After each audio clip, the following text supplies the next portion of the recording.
Pemirsa, bakal calon presiden dari PDI Perjuangan menemui Ketua Majelis Syariah DPP P3 Kiai Haji Maimun Zubair di Pondok Pesantren Al-Anwar, Sarang, Rembang, Jawa Tengah.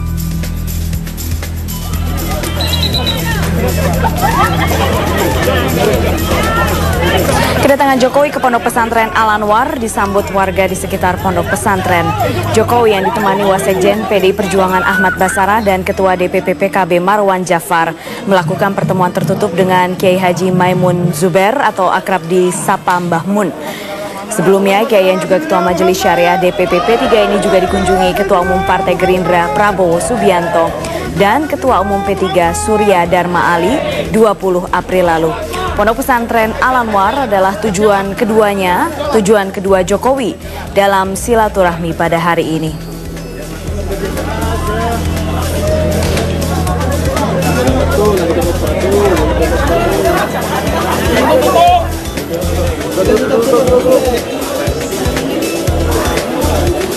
Pengasuh Pondok Pesantren Al-Anwar, Serang, Rembang, Jawa Tengah, Kiai Haji Maimun Zubair mengatakan ada sejumlah masukan yang diberikan kepada Jokowi, tapi ia menepis anggapan bahwa pertemuan ini untuk memuluskan jalur koalisi antara PDI Perjuangan dan P3. Saya mempunyai, walau saya ini berbeda partai, tapi saya harus sama. Jadi tidak ada perbedaan, itu hanya berlaku masing-masing. Tetapi harus jadi berbeda tapi satu tapi berbeda. Tadi dikatakan oleh Bapak Sekjen, Wakil Sekjen, bahwasanya saya mempunyai nasihat supaya Pak Jokowi mempunyai misi untuk meningkatkan masalah-masalah pembangunan bangsa ini. Kaitan juga dengan masalah-masalah keislaman itu hanya karena itu tidak kok nama Islam tok yang saya cakup, tapi semua agama yang ada. Jadi agama yang apapun itu sebetulnya kalau di dunia itu sama. Ini sudah saya utarakan.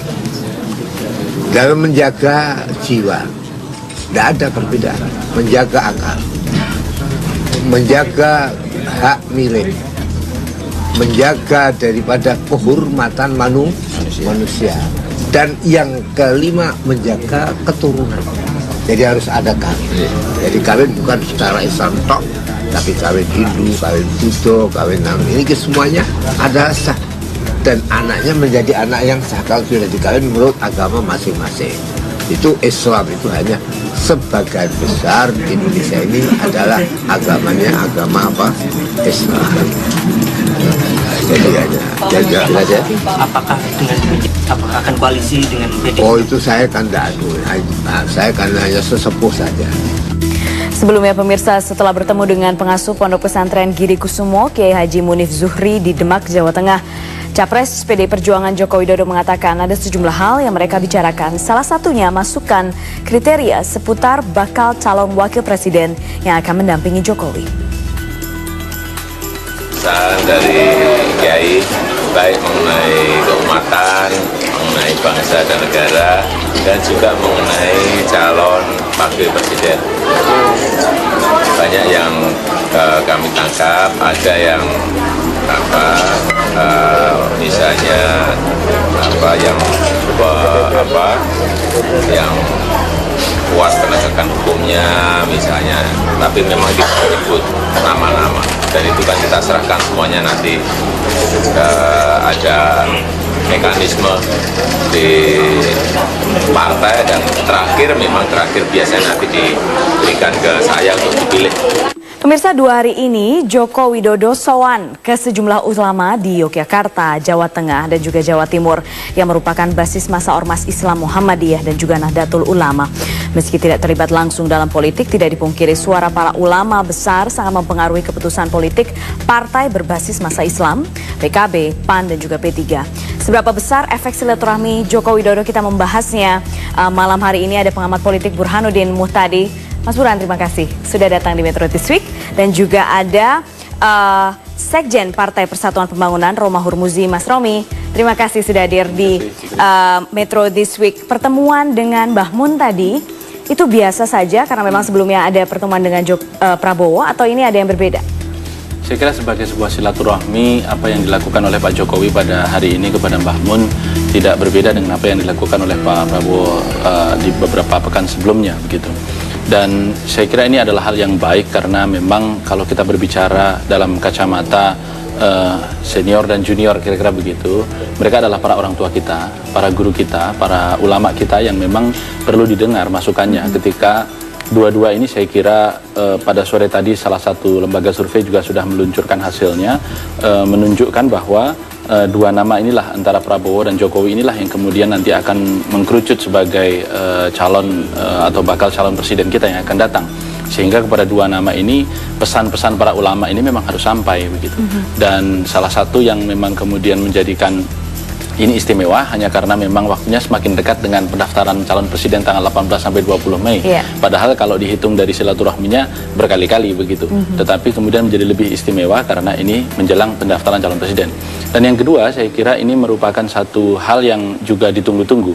Apakah memang para ulama biasanya memberikan satu gesture ya, satu gambaran begitu, mereka menerima itu merupakan bahagian dari restu, kira-kira begitu. Artinya kedua-duanya ketika diterima, dua-duanya direstui. Tinggal bagaimana kemudian proses politik saya kira dijalankan, terutama di Partai Persatuan Pembangunan sesuai dengan mekanisme di dalam anggaran dasar dan rumah tangga partai. Tapi sebenarnya sudahkah memang ada pembicaraan terkait pendekatan yang dilakukan capres bakal calon Presiden Joko Widodo kepada P3?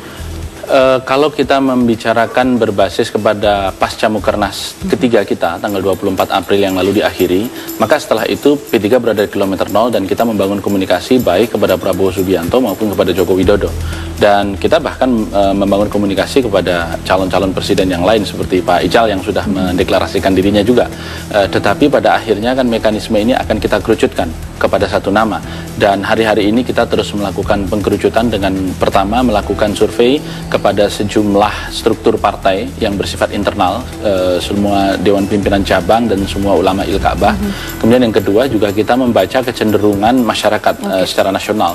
Karena itu menjadi penting di dalam perhitungan taktis P3 di dalam proses pemenangan Pilpres 2014 ini. Begitu. Mas Burhan, kita mulai dari yang di Al-Anwar dulu, Al-Anwar dulu ya. Jadi apa perbedaannya kalau misalnya Anda lihat dari kacamata pengamat politik ketika Prabowo menemui Mbah Mun dan sekarang Joko Widodo menemui Mbah Mun?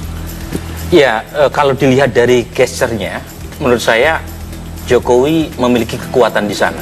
Kalau kita lihat tadi gambar ketika Jokowi bertemu dan kemudian merangkul, dan saat yang sama respon dari Mbah Maimun Zubair. Ya, mungkin bisa ditunjukkan gambarnya sekarang ya. Rembang gitu ya, Putri. Jadi saya kebetulan tahu betul itu pesantren Al-Anwar yang cukup memiliki pengaruh baik secara politik maupun secara keagamaan, dan gesturnya di situ lebih baik ketimbang ketika Mbah Mun bertemu dengan Prabowo.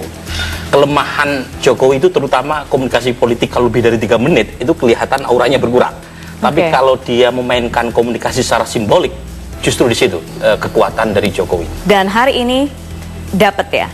Hari ini dapat ya, dan menurut saya begini, ini kebetulan punya makna secara simbolik maupun secara elektoral. Pertama, secara simbolik, bagaimanapun para ulama yang ditemui oleh Jokowi, baik dari NU maupun Muhammadiyah, itu memiliki nilai simbolik secara Islam yang kuat sekali. Kita tahu ulama dianggap sebagai pialang budaya atau cultural broker yang memediasi, linking juga mediating dengan kelompok masyarakat lain. Tapi selain itu Jokowi juga kebetulan selama 1 bulan terakhir trennya menurun, dan itu terkait dengan banyaknya black campaign, masalah isu-isu sara yang diajukan atau ditujukan kepada Jokowi, mempertanyakan keislaman Jokowi, mulai dari isu Jokowi PKI, kemudian isu bahwa Jokowi Chinese, ya, isu sara yang belakangan begitu gencar. Dan ketika seorang Jokowi menemui ulama-ulama NU maupun Muhammadiyah, ada Pak Syafi'i Ma'rif, ada Kiai Dimyati, ada Kiai Munif, ada Kiai, termasuk juga sebelumnya Kiai Mustafa Bisri, ada Gus Solah juga, termasuk Khofifah, itu punya nilai signifikansi secara simbolik yang luar biasa untuk mengcounter black campaign yang selama sebulan terakhir begitu masif. Yang kedua, secara elektoral, meskipun Mbah Maimun belum memberikan fatwa politiknya agar P3 misalnya mendukung Jokowi, tetapi secara elektoral itu bisa memecah basis massa NU maupun terutama NU yang berafiliasi dengan P3 untuk memilih Jokowi. Kalaupun toh P3, ya kalaupun toh seorang Roma Hurmuzi itu pada akhirnya mendukung Prabowo. Jadi politik tanda kutip pecah belah di tingkat massa itu penting karena dalam Pilpres itu ada yang disebut dengan fenomena split voting ticket. Jadi dukungan yang tidak paralel antara garis instruksi partai dengan konstituen di tingkat massa. Oke, sudah siapkah sebenarnya P3 untuk mendapat hal-hal seperti ini gitu ya? Kami akan tetap membahasnya setelah jeda berikut, tetap di Metro This Week.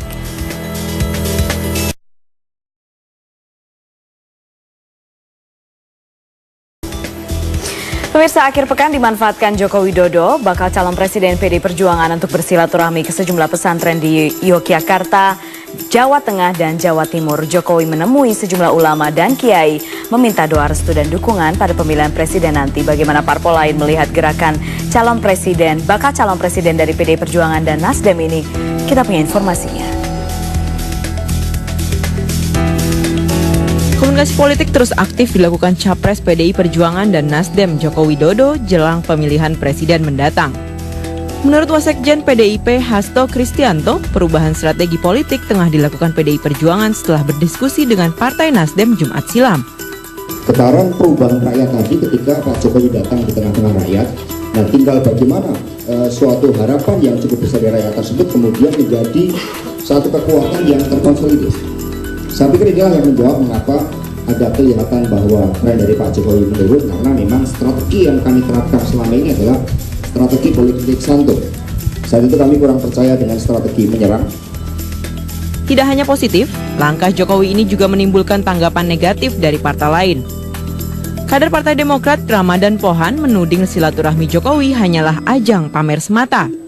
Publik tidak mengetahui sebenarnya Pak Jokowi ini mau dibawa kemana Indonesia ini 5 tahun lagi. Itu kan tidak terungkap.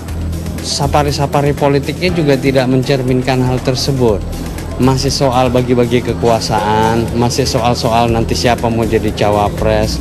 Tetapi pertanyaan substantif yang sesungguhnya harus dijawab oleh Pak Jokowi itu adalah yang menentukan calon wakil presidennya itu siapa? Apakah Pak Jokowi atau Ibu Mega? Gerak cepat Joko Widodo sebelumnya juga pernah dilakukan saat bakal calon PDI Perjuangan ini menemui sejumlah pimpinan parpol dalam waktu 2 hari usai pemilu legislatif lalu. Dari Jakarta, Iqbal Himawan, Muhammad Ridwan, Metro TV. Kembali kita masih membahas terkait dengan safari politik yang dilakukan Joko Widodo ke sejumlah pesantren, menemui beberapa ulama di Yogyakarta, Jawa Timur, Jawa Tengah. Mas Burhan tadi dikatakan ini cuma ajang pamer. Tapi sebenarnya kalau saat-saat sekarang ini kan critical point. Yes. Seberapa penting silaturahmi seperti ini? Justru waktu yang tersedia 2 bulan sampai tanggal 9 Juli itu tidak banyak bagi semua bakal calon presiden untuk bisa menemui dan menyapa pemilih secara langsung. Jadi bakal calon presiden itu tidak memiliki kemewahan waktu untuk menemui secara langsung. Karena itu, gitu ya, setiap waktu itu harus dimanfaatkan. Kebetulan seorang Jokowi ini punya kekurangan atau keterbatasan waktu karena dia masih menjadi gubernur. Betul. Karena itu silaturahminya ya pas weekend. Yeah. Lain dengan Prabowo tidak memiliki jabatan publik apapun sehingga bebas mengadakan pertemuan apapun dengan elit-elit atau tokoh-tokoh. Bedanya Prabowo Subianto sampai sejauh ini belum mendapatkan dukungan dari P3 misalnya ya, atau dari partai lain, sehingga dia masih harus gitu ya bermanuver dan beranjang sana ke elit-elit tokoh masyarakat. Sementara Jokowi bedanya dalam konteks ini sudah dapat dukungan dari Nasdem sehingga cukup untuk langsung gas tanpa harus bermanuver dengan elit. Jadi masing-masing ada kelebihan dan keterbatasan. Khusus buat Jokowi, keterbatasannya dia masih menjadi gubernur. Karena itu tidak bisa melakukan safari politik kapanpun. Dia masih menjadi orang nomor 1 di Jakarta. Itu plus minusnya. Tapi sebenarnya kalau misalnya P3 nih Mas Romi, kan sekarang ada Wali Songo yang katanya menebar sinyal ke semuanya gitu. Hasilnya apa? Hasilnya tentu adalah bukannya nanti akan menimbulkan persepsi politik yang berbeda-beda kalau misalnya menebar kepada tidak, semuanya. kita memutuskan itu harus berdasarkan informasi yang lengkap. Jangan emosi atau keterikatan historis atau hal-hal tertentu yang merupakan interest pribadi-pribadi dari kita itu menjadi latar belakang partai mengambil keputusan. Kita harus mendapatkan informasi yang lengkap dengan menggali langsung kepada bakal-bakal capres yang ada dan berkomunikasi langsung dengan seluruh partai politik yang ada. Kenapa? Karena memang selama 2 pekan setelah tanggal 9 April, P3 relatif berkutat di dalam untuk menyelesaikan persoalan internal yang berada di tubuh Partai Persatuan Pembangunan.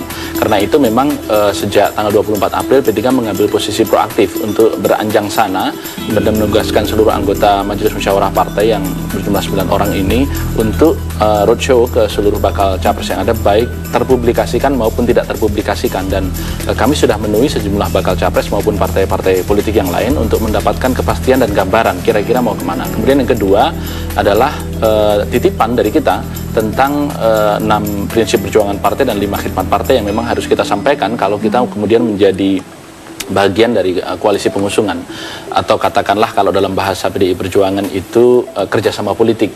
Itu yang dikatakan oleh Bu Mega pada saat menerima Pak Hamzah bersama Wakil Ketua Umum Pak Soeharto Mono Arfa. Sehingga memang pada akhirnya ketika kita mengambil keputusan atas dasar informasi yang lengkap, bukan atas dasar emosi apalagi kepentingan begitu. Ini menjadi penting karena apa? Karena dua inilah yang nanti akan pada dasarnya secara visi dan misi tidak terlalu jauh berbeda, sama-sama menyimbolkan nasionalisme kerakyatan yang memang itu sama dengan khitoh dan program perjuangan Partai Persatuan Pembangunan. Tetapi yang menjadi penting pada konteks seperti ini adalah kemudian kesediaan mereka untuk menerima 6 prinsip dan 5 khidmat partai itu, berikut kemudian agenda-agenda kenegaraan yang terkait dengan politik legislasi ke depan dari Partai Persatuan Pembangunan, agar kita ketika bersama di dalam koalisi pemerintahan juga terefleksikan di dalam koalisi parlemen. Oke, jemput bolanya sampai kapan? Sampai dengan setelah tanggal 9 April kita akan sampai pendaftaran. 9 Mei, 9 Mei ya? Maaf ya, 9 Mei. Saya ingatnya April terus soalnya. Jadi belum move on, oke. Ya, 9 Mei kita akan mendengarkan hasil rekapitulasi resmi KPU, dan kemudian insya Allah mungkin tanggal 10 atau 11 kita akan melaksanakan Rapimnas. Oke, progresnya sekarang, Progresnya pada hari Kamis yang lalu kita sudah melakukan rapat perdana dari Majelis Musyawarah setelah kita menugaskan seluruh anggota Majelis Musyawarah ini beranjang sana ke sana kemari begitu, bukan dalam konteks untuk menebar pesona tentu, karena kita dalam posisi menggali dan menyampaikan titipan-titipan yang terkait dengan khitoh dan program perjuangan partai. Dan hari-hari ini dalam akhir pekan ini maupun besok kita masih akan mendetailering dari hasil komunikasi pertama kita. Nanti pada hari Selasa kita akan melakukan sekali lagi rapat Majelis Musyawarah Partai untuk kita laporkan ke rapat pengurus harian. Oke, Mas Burhan, pergerakan yang dilakukan P3 sekarang proaktif, kemudian ke semuanya, itu apakah masih bisa masih bisa diterima di masa-masa kritis seperti ini? Gini, ini kan ada persoalan internal yang muncul terutama setelah seorang Surya Dharma Ali melakukan kampanye di tengah masa Gerindra, dan persoalan itu sudah terselesaikan melalui jalur islah, tetapi residunya itu masih terasa. Misalnya kalau kita lihat Surya Dharma Ali masih mengumpulkan DPW untuk mengarahkan dukungan ke Prabowo. Kemudian Empron Pangkapi juga melakukan silaturahmi ke Golkar. Masih ada residunya. Kemudian ada juga yang bertemu dengan Jokowi. Memang Poin masih saya ada residunya. Dan itu dibaca oleh publik sebagai bentuk tanda kutip ya, kekurang kompakan elit P3 di dalam menjalani proses menuju koalisi. Memang di satu sisi menunjukkan ada upaya untuk silaturahmi ke banyak calon, tetapi dalam sisi lain itu publik bisa membacanya ada sesuatu yang masih belum selesai terkait islah. Setidaknya dari 2 perkumpulan yang dilakukan oleh satu Empron Pangkapi, satu lagi oleh Surya Dharma Ali kepada pengurus-pengurus DPW beberapa waktu lalu. Oke, baik. Sekarang kita jeda dulu, kami masih akan kembali. Kami masih membahas terkait pergerakan ke beberapa ulama yang dilakukan bakal calon Presiden Joko Widodo. Tetap di Metro This Week.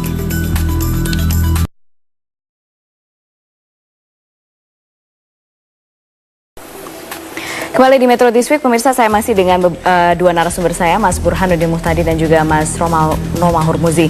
Mas Romi, sudah ketemu dengan Mbah Mun. Sekarang kalau dari pandangan P3, seperti apa? Sinyal ini apa sebenarnya? Saya kira yang pertama adalah pemilihan top leader dari semua ulama yang dilakukan oleh Pak Jokowi sebenarnya sudah tepat sasaran dan sekaligus membalik situasi di mana selama ini black campaign yang dialamatkan kepada Pak Jokowi adalah seperti tadi disampaikan isu SYARA, dan para ulama yang menerima Pak Jokowi saya kira bukan sebuah kebetulan atau sekedar honesty dan generosity sebagai seorang ulama yang di silaturahmi siapa saja akan membuka diri begitu ya. Tetapi memang itu adalah sebuah sinyal bahwa negeri ini tidak boleh dikotak-kotak dengan persoalan SARA yang memang belum tentu benar adanya begitu. Kemudian yang kedua, saya kira ini memberikan tambahan amunisi. Apalagi kalau kita melihat Ibu Khofifah kebetulan adalah seorang pejuang wanita NU yang sangat tangguh dan memiliki massa yang cukup besar, yaitu Muslimat NU sebagai ormas Islam perempuan terbesar di Indonesia, yang cukup memberikan tambahan amunisi kepada Pak Jokowi, sekaligus membalik sama sekali situasi di mana selama ini pengalamatan isu SARA itu kepada Pak Jokowi, dan ini menjadikan tantangan tersendiri tentu kepada Pak Prabowo. Kemudian yang kedua, misalnya Ghosnola, kita tidak pernah meragukan, apalagi Ghosnola 2004 yang lalu juga pernah maju, beliau sebagai pejuang hak asasi manusia yang juga memberikan sinyal sebenarnya kepada publik. Kemudian Pak Syafi'i Ma'arif, beliau juga seorang seorang multikulturalis ya, yang bisa selalu mengkampanyekan perbedaan dan mengkampanyekan keragaman, mohon maaf, yang itu juga memberikan pesan bahwa negeri ini tidak boleh dikotak-kotaki oleh isu-isu yang sebenarnya bersifat primordial dan kemudian mengganggu kontestasi pencapresan ke depan hanya oleh hal-hal yang sebenarnya akan memecah belah dan mendegradasi pertarungan kontestasi presiden itu pada hal-hal yang tidak prinsip. Dan begini, kalau kita lihat sejarah, sepertinya sejarah selalu aktual. Setidaknya ada referensi historis yang menunjukkan bahwa masa NU dan Marhain adalah PD Perjuangan itu pernah punya satu nostalgia. Kita tahu waktu pertemuan NU di Cipanas kalau tidak salah sempat keluar gitu ya pernyataan untuk membackup Soekarno yang merupakan tokoh penting buat PDIP sebagai waliul amri ad-daruri bisyauka. Dan itu menjadi basis legitimasi buat Soekarno terutama untuk menghadapi pemberontakan di daerah yang saat itu konon dituding, disupport atau didukung oleh massa terutama oleh PSI dan Masyumi. Dan kalau kita lihat Prabowo dari sisi sejak tahun 90-an itu punya kedekatan dengan kelompok Masyumi ya, neo Masyumi ya, terutama misalnya dengan kelompok Kisdi ya, kemudian juga dengan mereka-mereka yang secara historis punya akar dengan Masyumi. Jadi memang ada rentetan pertemuan-pertemuan historis antara kedua tokoh ini. Seorang Jokowi sepertinya melanjutkan tradisi lama di mana NU dengan PNI itu pernah menjadi penyokong Nasakom gitu ya. Sementara di sisi lain seorang Prabowo, kalau kita lihat ayahnya ya, Pak Sumitro Djahadikusumo itu secara historis juga punya kedekatan dengan elit-elit Masyumi, dan itu dilanjutkan oleh anaknya terutama ketika fase akomodasi Islam Orde Baru di tahun 90-an pasca berdirinya IJMI. Jadi ada jenderal-jenderal hijau, apalagi seorang jam tangan Prabowo, kanan ya.